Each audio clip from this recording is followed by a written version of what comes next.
Доброго дня вам. Смачного вам. Смачного. Здравствуйте. Хозяйка, а вот хозяйка Петр Алексеевич. Вы решили заехать? Мы разом. Знаете, мне сказали 5 минут назад, я прошу. Я був настільки в захваті від вашої патріотичної поведінки. Саакашвілі буде? Давайте очень, пожалуйста, мы очень хотим взять. Спеціально, щоб ви не видели.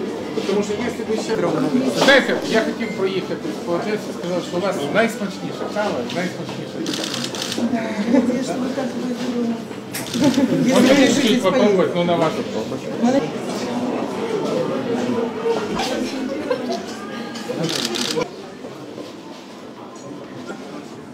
Супер, спасибо. А вам что тут больше всего нравится?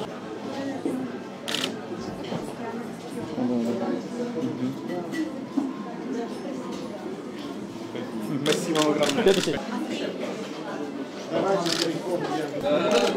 Спасибо вам огромное. Смешного, приятного аппетита. Спасибо огромное. Спасибо.